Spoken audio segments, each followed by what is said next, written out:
আল্লাহ পাক রব্বুল আলামিন বলেন ইল্লা মান তাবা ওয়া আমানা ওয়া আমিলা আমালান সালিহা, যে ব্যক্তি ঈমান আনবে, নেক কাজ করবে এবং তওবা করবে। কি করবে? ঈমানও আছে, নেক আমলও আছে, কিন্তু গুনাহের জন্য আল্লাহ পাকের দরবারে তওবা করে। আল্লাহ বলে ফাউলাইকা ইউবাদদিলুল্লাহু সাইয়্যাতিহিম হাসানাত। আল্লাহ পাক রব্বুল আলামিন বলে ওই নেক আমলের বদৌলতে আমি তাদের সব গুনাহগুলো maaf করে দেই। কে maaf করে? কোন অপরাধী থাকে, আসামি ধরপকড় হওয়ার পর জামিনে যদিও ছুটে আসে, কিন্তু মামলা চলতে থাকে, হাজিরা দিতে হয়। ঠিক না বেঠিক? কোর্টের মধ্যে মামলার রেকর্ডও থাকে। একটা অপরাধের কারণে মোটামুটি অনেক বছর তার বেকসুর খালাস হইতে সময় লাগে। আবার এটা ফাইলের মধ্যে এটা লেখাও থাকে। মামলা হাতের কদর বোঝে, কত দাম। চক্ষু যখন নষ্ট হয়ে যায় তখন কান্নাকাটি করলেও আর চোখের পাওয়ার ফিরাইয়া পাওয়া যায় না। দিয়েছেন কে? আল্লাহ। এই জন্য চোখের নিয়ামতের শুকরিয়া আদায় করার দরকার আছে না নাই? কান কে দিয়েছেন? আল্লাহ। কান দিয়ে যখন কথা না শুনে মানুষ যখন বহেরা হয়ে যায়, তখন কাদের কদর বুঝে আসবে? বোবা যারা, তারা কানেও শুনে না, কথাও বলতে পারে না, এই জন্য তাদেরকে ইশারায় বলতে হয়। কিভাবে বলতে হয়? তাদের দিকে খেয়াল করে বুঝেন যে জবানের কত দাম। জবানের কত? আমার গত শুক্রবারে আপনারা দেখেছেন গলায় এমনি বসে গিয়েছিল। আমার শুক্রবারে মাহফিল ছিল সিরাজগঞ্জ, যাইতে চাইছিলাম না, কিন্তু কর্তৃপক্ষ বলে হুজুর ব্যাস যদি হয়ে যাবে না আসলে। এই জন্য কর্তৃপক্ষ যারা আছে তারা যেন জনগণের কাছে ব্যাস যদি না হয়, যেতে হয়েছে। ওই সময় ওইখানে বয়ান করার পরে আমার অবস্থা আরো খারাপ হয়ে গেছে। এই পরের দিন শনিবার রবিবার এমন অবস্থা হয়েছে, কথাই ছিল না, এমন এক পরিস্থিতি। ওই সময় বুঝে আসছে যে জবানের কত মূল্য, জবানের কত দাম। যে নিজের প্রয়োজনের কথাটা বলতে পারতেছি না, ইশারা দিয়ে বলতে হইতেছে। এই জন্য মানুষ নেয়ামত পেয়ে নেয়ামতের শুকরিয়া আদায়ের দরকার আছে না নাই? এই জবান দিয়ে কি গীবত শেখায়ত হবে? গালিগালাজ হবে? মানুষের পরনিন্দামূলক আলোচনা হবে? এই জবান দিয়ে আল্লাহ পাকের শুকরিয়া আদায়, জিকির আজকার হবে। ঠিক না বেঠিক? চোখ দিয়েছে গুনাহ করার জন্য না, চোখ দিয়েছে নিজের উপকার হাসিল করার জন্য। নিজেকে নিজে ড্রাইভারি করে সুন্দরভাবে রাস্তা পরিচালনা করবার জন্য আল্লাহ পাক চক্ষু দিয়েছেন, ভালো মন্দ বুঝবার জন্য, গুনাহ করার জন্য। কান দিয়েছে আমার আপনার উপকারের জন্য, হাত পা দিয়েছে আমার আপনার উপকারের জন্য, কিন্তু গুনাহ করার জন্য না। কথা ঠিক না বেঠিক? ব্রেন দিয়েছে গোটা অঙ্গটা যেন সুস্থভাবে ভালোভাবে নিজের প্রয়োজনীয় বিষয়ে যখন যেখানে যেটা প্রয়োজন আমরা যেন ওই কাজে ব্যবহার করতে পারি। এই জন্য আল্লাহ পাক দামি এক মেশিন দিয়েছেন, যেটা কোটি কোটি কম্পিউটারের চেয়েও মূল্যবান। সুবহানাল্লাহ বলবেন না? বর্তমান বের হয়েছে রোবট, দামি দামি রোবট বের হয়েছে। মানুষের মতোই কোনো প্রশ্ন করবেন উত্তর দিতে পারে, মানুষের মতোই কোনো বিষয়বস্তু তাকে দিলে সে কাজ করে দিতে পারে। এরকম কোটি কোটি রোবট যদি একত্রিত করা হয়, মানুষের ব্রেনের সমান হবে না। আল্লাহ পাক এত দামি মগজ, দামি ব্রেন দিয়েছেন। কেমন দাম? একটা মাথার ভিতরে যে কোষ আছে, কোটি কোটি কোষ আছে, একটা কোষের কত পাওয়ার। জগতের মধ্যে যত দামি কম্পিউটার আছে,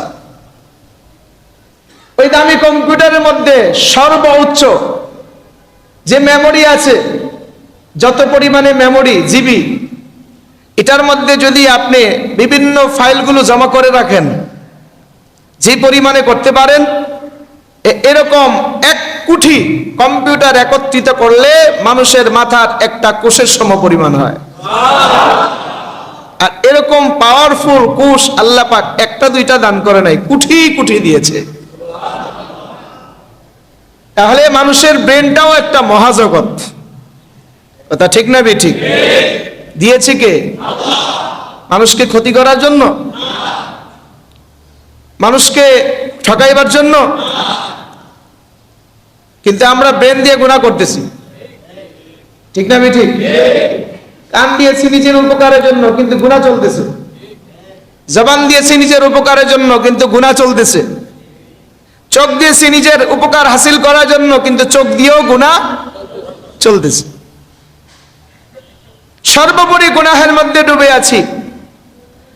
এই জন্য আল্লাহ পাক রব্বুল আলামিন আমাদেরকে লক্ষ্য করে বলেন, হে মুমিন সকল, তোমরা সবাই মিলে তওবা করো। সবাই মিলে কি করো? কারণ গুনাহ তো হয়েছে, হাতের গুনাহ, পায়ের গুনাহ, কানের গুনাহ, জবানের গুনাহ, ব্রেনের গুনাহ, চোখের গুনাহ, প্রত্যেক অঙ্গ প্রত্যঙ্গের গুনাহ আছে। হাজার হাজার রকমের গুনাহ আমলনামা জমে আছে। এই জন্য এই অপরাধগুলো মাফ পাওয়ার জন্য আল্লাহ পাক আমাদেরকে সম্বোধন করে ডাকতেছে, হে মুমিন সকল, তোমরা সবাই মিলে সম্মিলিত তওবা করো। সুবহানাল্লাহ বলবেন না? তার মানে কি আল্লাহ পাক সম্মিলিত তওবা করতে বলছে? না, সবাই তওবা করো। একজনের দুইজনের কথা বলে নাই, সবার ব্যাপারে বলেছেন সবাই তওবা করো। তো তওবা করলে কি হবে? আল্লাহ বলেন, লাআল্লাকুম তুফলিহুন। আল্লাহ পাক বলে যাতে করে তোমরা সফল কাম হতে পারো। সুবহানাল্লাহ বলেন। তুফলিহুন এটা শাব্দিক অর্থে এবং পারিভাষিক অর্থের দিকে তাকাইলে ফালাহ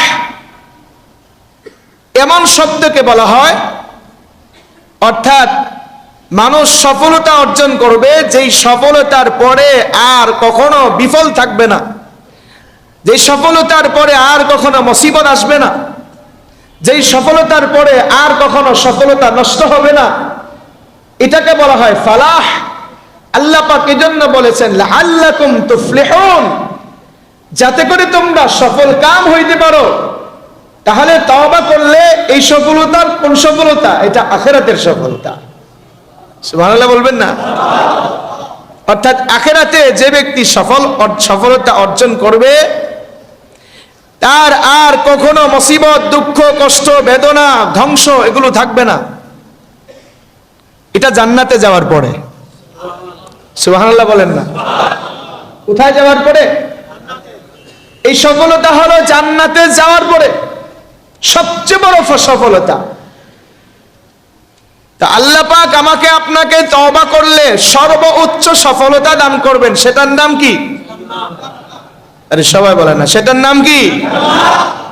তো তওবা করলে গুনাহ মাফ, তওবা করলে গুনাহ মাফ, আর তওবা অনুযায়ী চলতে পারলে জান্নাত। তওবা অনুযায়ী চলতে পারলে কি? জান্নাত। তওবা করলে গুনাহ মাফ, আর তওবা অনুযায়ী চলতে পারলে, খেয়াল থাকবে তো ইনশাআল্লাহ। এবার আসি তওবা কাকে বলে। তওবা শব্দের শাব্দিক অর্থ হলো অনুতপ্ত হওয়া। কি হওয়া? নিজের কাছে নিজেকে গুনাহের জন্য অনুতপ্ত প্রকাশ করা, হ্যাঁ এটা কি করলাম। পারিভাষিক অর্থ হলো নিজের কৃত কর্মের জন্য আন্তরিকভাবে দুঃখিত হওয়া এবং গুনাহ ছেড়ে দেওয়া।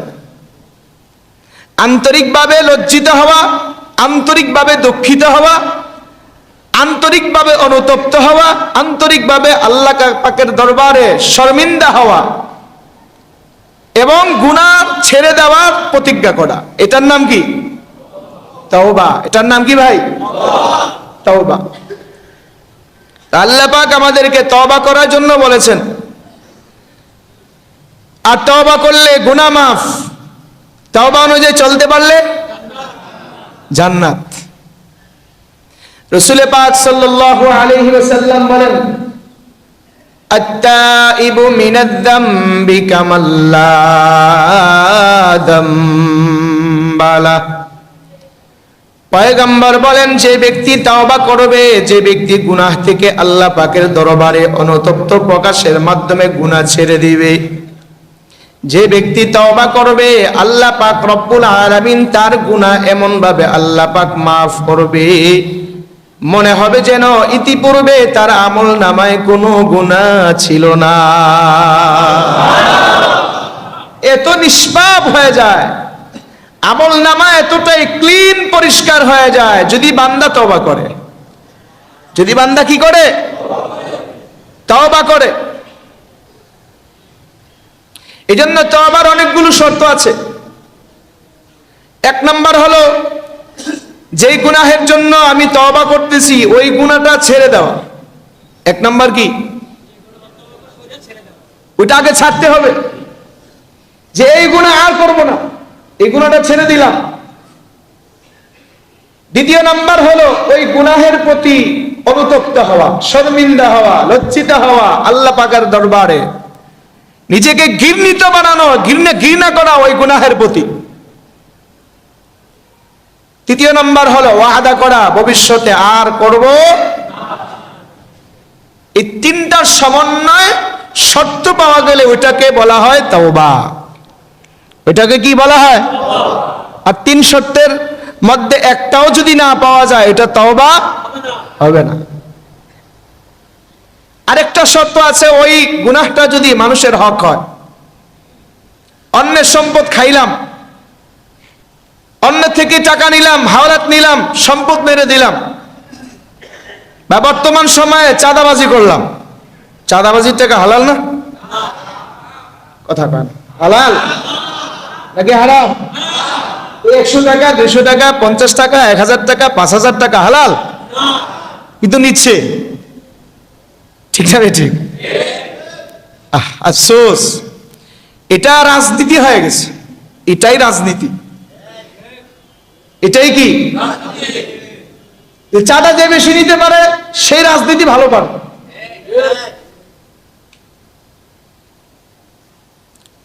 আল্লাহ মাফ করেন, বলুন আমিন। এই টাকাটা পুরাই হারাম, অন্যের সম্পদ। আল্লাহ পাক ততক্ষণ মাফ করবে না আপনি তওবা করলে মাফ করবে না। 1000 লক্ষবার তওবা করলে মাফ হবে না, এবং আল্লাহ নিজেও মাফ করবে না যতক্ষণ নাই যাদের থেকে চাঁদাবাজি করা হয়েছে, যাদের থেকে টাকা নেওয়া হয়েছে, তাদের কাছে মাফ না চাইবে আর তারা মাফ না করবে, ততদিন পর্যন্ত এই গুনাহ মাফ হবে না, এই তওবা কবুল হবে না।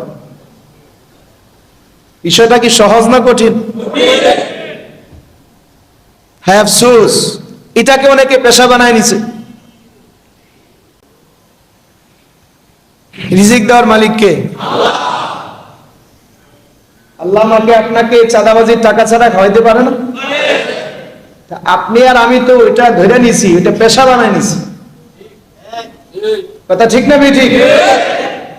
আপনি যদি এটা ধরে না নিতেন, এটা পেশা না বানাই নিতেন, আল্লাহর কাছে হাত তুলে তওবা করতেন আর মাফ চাইতেন, আল্লাহর কাছে রাস্তা খুঁজতেন, হালাল রাস্তা খুলে দাও, হালাল ব্যবসা খুলে দাও, হালাল চাকরি খুলে দাও, হালালের দরজা খুলে দাও। আল্লাহ পাক যে আপনাকে কোন পরিমাপে দরজা খুলে দিত এটা আপনি কল্পনাও করতেন না। কথা ঠিক না ঠিক? জঙ্গলের পশুকে যদি আল্লাহ খাওয়াইতে পারে, খালি পেটে পশু পাখিগুলো বাসা থেকে বের হয়, সন্ধ্যায় যদি ভরা পেটে ঢুকতে পারে,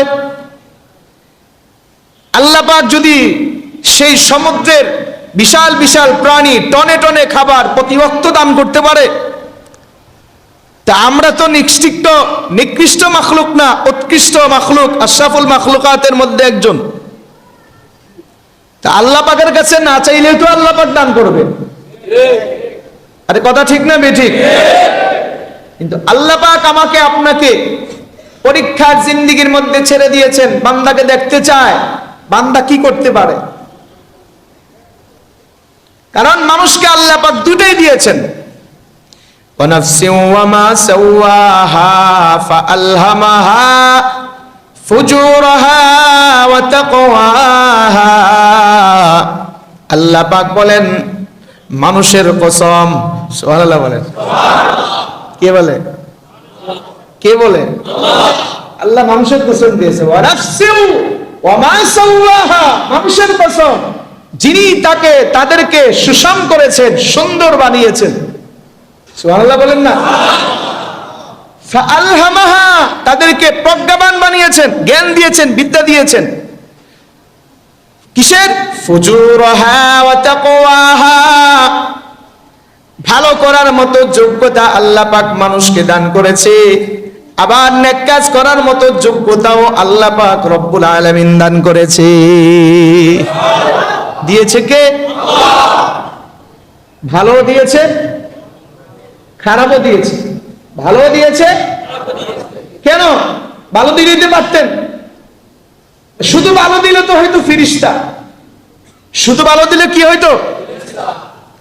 ফেরেশতারা কখনো গুনাহ করে না, 24 ঘন্টা ইবাদত করে। তা আমরা তো ফেরেশতা না, ঠিক না বেঠিক? আবার আরেকটা আছে ভালো করেই না, এর নাম শয়তান। এর নাম কি? দুইটার সমান আল্লাহ মানুষ বানিয়েছেন, দুইটার সমান আল্লাহ মানুষ বানিয়েছেন। দুটার আকর্ষণ অন্তরে দিয়েছেন, অন্তরে দুইটার আকর্ষণই আছে। কখনো গুনাহ করতে মনে চায়, কখনো কাঁদতে মনে চায়, তওবা করতে মনে চায়, আল্লাহর দরবারে মাফ চাইতে মনে চায়। চায় কি চায় না? যার গুনাহ করার পরে তওবা করতে মনে চায় না, এ নাস্তিক হয়ে গেছে, ধরে রাখেন। কি হয়ে গেছে? আত্মবিশ্বাস আল্লাহর উপরে নাই, কবরের উপরে নাই, মিজানের উপরে নাই, ফুলসিরাতের উপরে নাই, এর ঈমান নষ্ট হয়ে গেছে। আর যে গুনাহ করে কিন্তু আবার অনুশোচনাও করে, আফসোসও করে, তওবাও করে, বুঝতে হবে তার ভিতরে ঈমান আছে। তার ভিতরে কি আছে? এই জন্য মুহতারাম হাজিরিন, খারাপ আর ভালো দুইটা মিলিয়ে আল্লাহ পাক বানিয়েছেন মানুষকে। কেন? পরীক্ষা করার জন্য। কি করার জন্য? যারা বলে না কি করার জন্য? আল্লাহ দেখবে যে খারাপটা দেওয়ার কারণে সে শুধু খারাপই করে, খারাপ কইরা কইরা শয়তানের দলেই থাকে, নাকি ভালোটা তার মধ্যে প্রাধান্য বেশি আসে, সে ভালো বেশি করে। যদি খারাপ বেশি হয় তো শয়তানের দলে, ভালো বেশি হলে আশরাফুল মাখলুকাতের দলে। এই জন্য আমাদের দ্বারা গুনাহ হইতে পারে, গুনাহ হয়ে যাইতে পারে, যে কোনো গুনাহ করতে পারি, ওই গুনাহটা নিজের ভিতরে সব সময় এটা আজীবন চালায় না যাওয়া, এটা নিজের অভ্যাসে পরিণত না করা, যে সব সময় করতেছি এরকম না বানানো। এরকম করলেই মনে করবে এর কপাল খারাপ, এর কপাল পোড়া। কথা ঠিক না ঠিক? এই জন্য মুহতারাম হাজিরিন, আল্লাহ পাক রব্বুল আলামিন আমাকে আপনাকে দুইটাই দিয়েছে, ভালো করার ক্ষমতাও দিয়েছে, খারাপ করার ক্ষমতাও আল্লাহ পাক দান করেছে। যদি আমি আর আপনি গুনাহ করে ফিরি, গুনাহের জন্য আল্লাহ পাক রব্বুল আলামিন রাস্তা খুলে দিয়েছেন তওবা। দুনিয়ার জিন্দেগির মধ্যে অপরাধ করলে এক অপরাধের জন্য জেলখানায় যেতে হয়, অপরাধীর মধ্যে অপরাধ সাব্যস্ত হইলে জেলখানায় ঢুকাইতে পারলেই অন্তত 2 মাস। ঠিক না? যে গতকালকে অনেকে দেখা গেছে আন্দোলন করতে গিয়া পুলিশের হাতে ধরা গেছে। কথা ঠিক না ঠিক? ধরার পরে ছোট মানুষ ধরছে, তুই আইসুস কে? আমারে 500 টাকা দিছে। কত টাকা দিছে? স্যার আমি বুঝতে পারি না যে ধরা পড়বো। 500 টাকার অপরাধী কোথায়?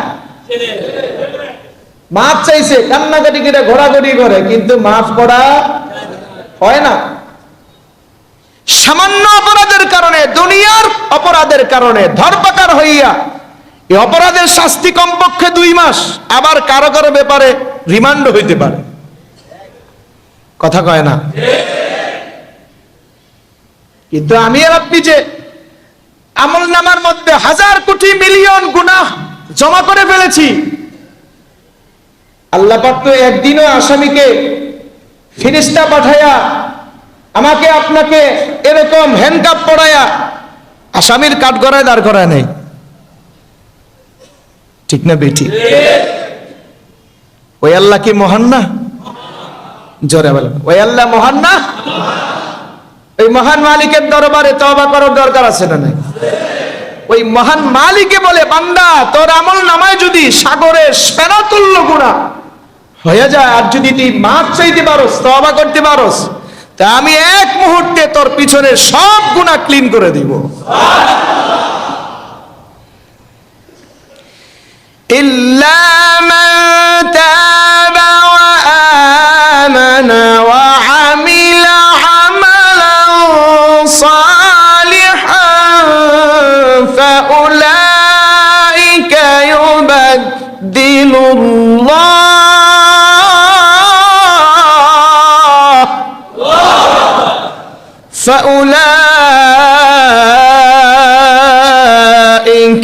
يبدل الله سيئاتهم حسنات। আল্লাহ পাক রব্বুল আলামিন বলেন, ইল্লা মান তাবা ওয়া আমানা ওয়া আমিলা আমালান সালিহা, যে ব্যক্তি ঈমান আনবে, নেক কাজ করবে এবং তওবা করবে। কি করবে? ঈমানও আছে, নেক আমলও আছে, কিন্তু গুনাহের জন্য আল্লাহ পাকের দরবারে তওবা করে। আল্লাহ বলে, ফাউলাইকা ইউবাদদিলুল্লাহু সাইয়্যাতিহিম হাসানাত। আল্লাহ পাক রব্বুল আলামিন বলে, ওই নেক আমলের বদৌলতে আমি তাদের সব গুনাহগুলো মাফ করে দেই। কে মাফ করে? কোন অপরাধী থাকে, আসামি ধরপাকড় হওয়ার পর জামিনে যদিও ছুটে আসে, কিন্তু মামলা চলতে থাকে, হাজিরা দিতে হয়, ঠিক না বেঠিক? কোর্টের মধ্যে মামলার রেকর্ডও থাকে।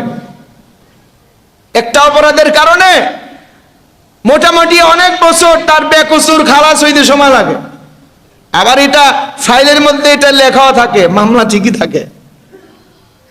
কিন্তু আল্লাহ পাকের দরবারে হাজার কোটি মামলা থাকলেও তওবা করলে আল্লাহ পাক কোন মামলাই আমল নামায় রাখেন না, সব মুছে দেয়। তওবা করার দরকার আছে না? করমুনে মরার আগে কি কন? হ্যাঁ, তওবা করে একবারে 4 চিল্লা 3 চিল্লা 1 চিল্লা লাগায়া মসজিদের মধ্যে ঢুকে যাব, অনেকের চিন্তাধারা, ঠিক না বেটি? 50 বছর হইলে 40 বছর হইলে চিল্লা একটা লাগাই দিমু, তাইলেই ঠিক হয়ে যাবে। কি বলেন? অনেকের এরকম চিন্তাধারা আছে না? নাই, চিল্লা লাগাইলে জুয়ান বলি লাগাইতে হবে, ঠিক না বেটি? আপনি বৃদ্ধকালে যে চিল্লা লাগাবেন, ওই চিল্লা পাওয়ারটা আপনার কপালে থাকতে হবে না? আপনি একবারে আব্দুল কাদের জিলানী হয়ে যাবেন, পীরের দরবারে গিয়া তওবা কইরা বায়াত হইয়া একবারে সুফি দরবেশ সম্রাট হয়ে যাবেন, এই নিয়তে আশায় বসে আছেন, সেই সময়টা পেতে হবে না? এই জন্য তওবা সাথে সাথে করতে হবে। গুনাহ হয়ে গেছে, তওবার আগে আরেকটা মেডিসিন আছে। কি আছে? ওটার নাম ইস্তেগফার। এটার নাম কি? তওবাটা হলো মেডিসিন। তওবাটা কি? আর একটু সহজে বোঝানো যাবে, বেলিসিন পাউডার। তওবাটা কি?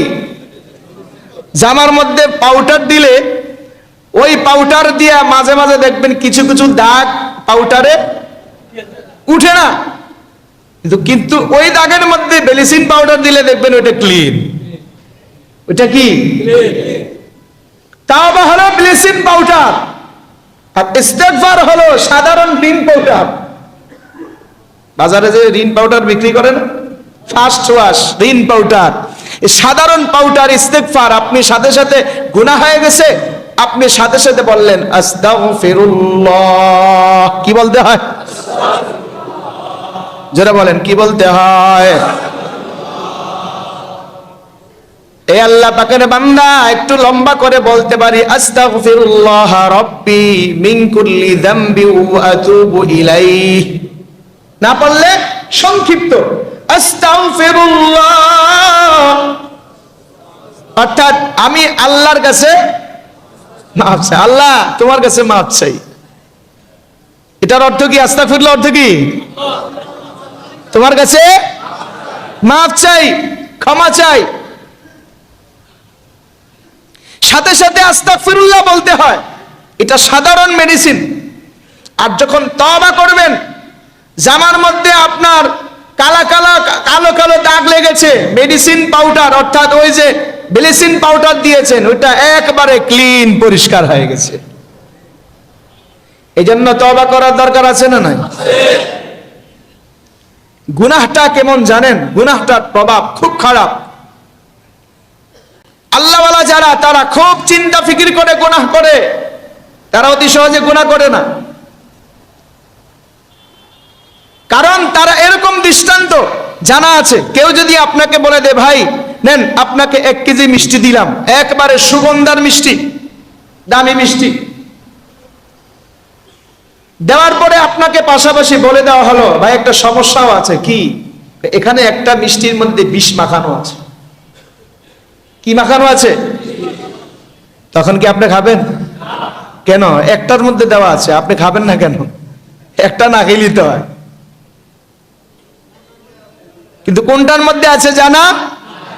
হ্যাঁ, জানলেন এটার মধ্যেই আছে, মাঝখানে দিয়ে দিছে বা এক সাইডে দিয়ে দিছে, এরপরও কি খাবেন? আরে কথা কয়। কারণ আপনার ভিতরে চিন্তা থাকতে পারে ওই মিষ্টির শ্বাস পড়ছে, বাকিটার ভিতরে বিষক্রিয়া থাকতে পারে। কথা ঠিক না বেঠিক? একটার মধ্যে আপনার বিষ মাখানো, কিন্তু সবটার মধ্যে না। জানার পরেও আপনি খাওয়ার সাহস করবেন না, কেন?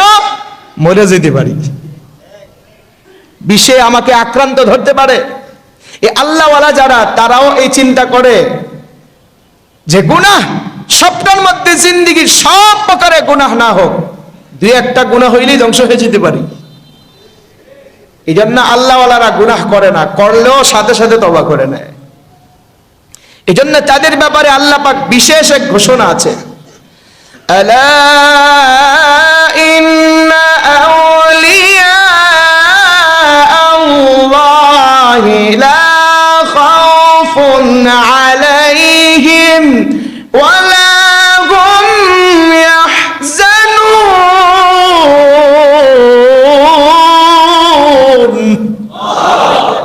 আল্লাহ বলে, আল্লাহওয়ালা যারা, তাদের কোনো ভয় নাই।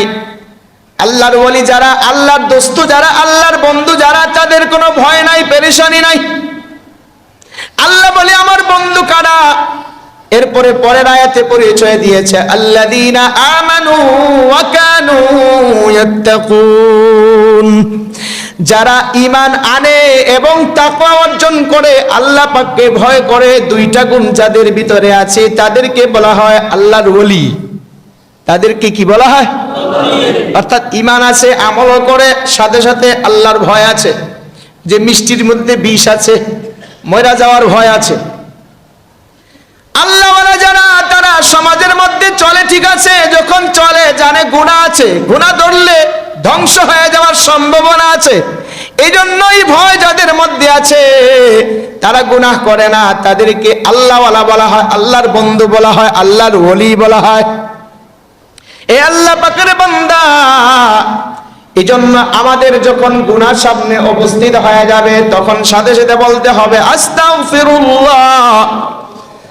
আর পরে নির্জনে বসে বসে আল্লাহ পাকের দরবারে চোখের পানি ছাড়িয়া ছাড়িয়া গুনাহের জন্য মাফ চাইব, তওবা করব। আয় আল্লাহ, এই গুনাহটা আমার দ্বারা হয়ে গিয়েছে, আমি এই গুনাহটা করে ফেলেছি, আমার দ্বারা এই গুনাহটা করা ঠিক হয় নাই। আপনার কাছে আমি মাফ চাই। আয় আল্লাহ, আপনার কাছে আমি ক্ষমা চাই। হাতের গুনাহের জন্য মাফ চান, চোখের গুনাহের জন্য মাফ চান, পায়ের গুনাহের জন্য মাফ চান, জবানের গুনাহের জন্য মাফ চান।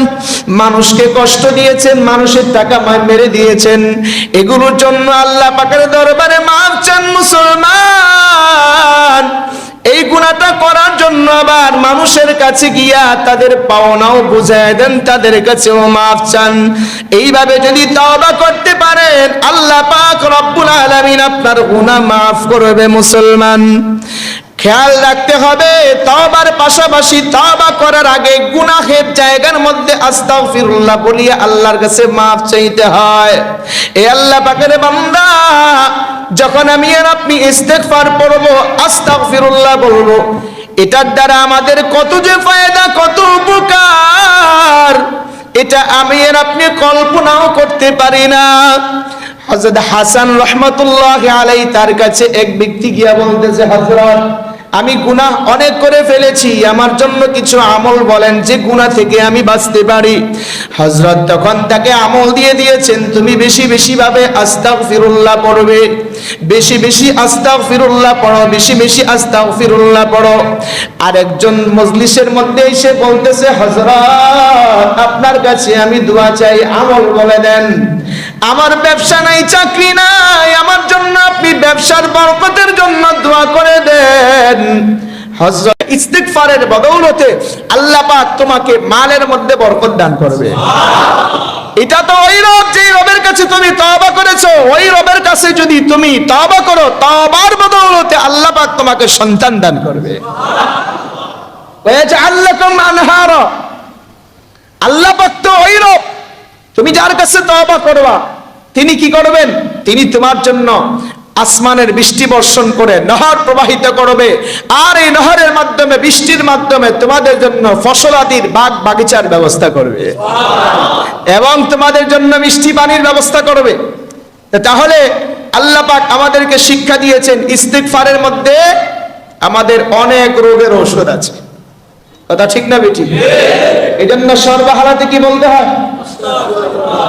জোরে বলা না, সর্বহালাতে কি বলতে হয়?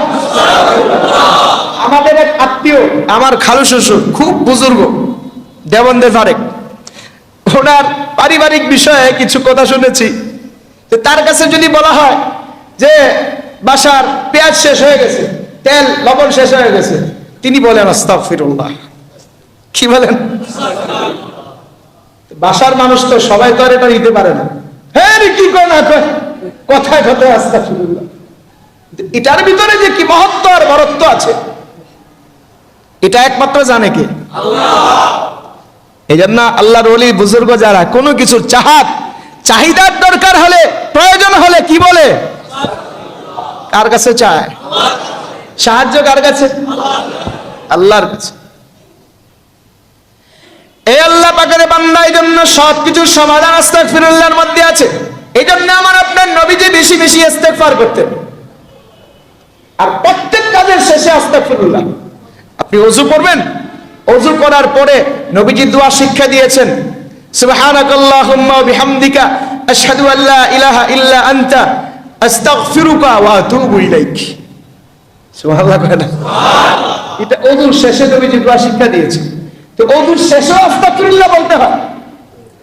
নামাজ পড়ছেন, নামাজের পরে সালাম ফিরে ডান দিকে, বাম দিকে, এরপরে কি বলি? একবার বলি আল্লাহু আকবার, তারপরে তিনবার, সবাই বলেন তিনবার। আল্লাহ পাক শিক্ষা দিয়েছে। কারণ হলো ওযু করার মতো ওযু করতে পারি নাই, আল্লাহ তোমার কাছে মাফ চাই।